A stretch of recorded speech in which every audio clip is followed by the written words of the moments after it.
So, Rachel Reeves has just delivered her first budget as Chancellor and the first budget by a female Chancellor. She packed a lot of changes into her speech, which lasted well over an hour, just to try and pick out the main changes that will affect us out there, the things to focus on. First of all, employers' national insurance is going to increase. The current rate of employers' national insurance is 13.8%. That's going to rise to 15% with effect from April 2025. Alongside that, the threshold at which employers' national insurance starts to be charged is going to fall. Currently, it's only charged on wages above £9,100 a year.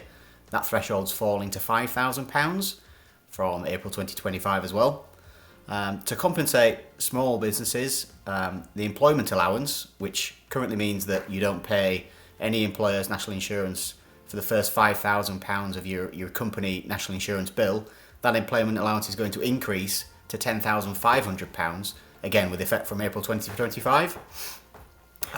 It's still going to represent a fairly significant increase in costs for companies that employ a significant number of people. And coupled with that, it was confirmed that the national minimum wage will increase, a 6% increase effective from 1st of April 2025. That means that the new national minimum wage will be £12.41 per hour for anyone aged over 21 and over. Other things that were announced that will be changed, capital gains tax. Well, capital gains tax, there was all sorts of discussion before the budget about what might be changed and what might not. Our fears weren't quite realised as badly as they could have been, but there are still going to be a number of changes. First of all, business asset disposal relief, which means that anyone selling a business who qualifies for that relief can claim to pay 10% capital gains tax on the first £1 million of gains that they make. Well, that 10% rate is going to hold until April 2025, but it's going to be increased from that point to 14%, and from April 2026 it's going to further increase to 18%. At least the relief still remains in force. Other capital gains tax rates are going to increase more quickly. So currently basic rate taxpayers pay capital gains tax at 10%. That rate's going to increase to 18%. And higher rate taxpayers pay capital gains tax at 20%. That rate is going to increase to 24%.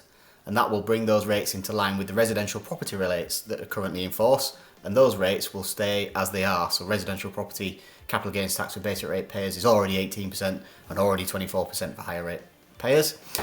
Sticking on the theme of property, currently any landlords buying additional properties or people buying residential properties through limited companies pay a stamp duty surcharge of an extra 3% stamp duty on top of the normal rates of stamp duty. That 3% surcharge is going to be increased to 5%, so a significant cost for landlords there looking to build their portfolios.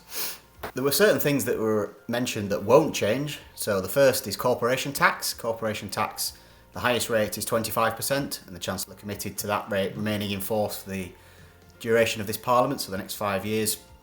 Corporation tax rates shouldn't increase above 25%.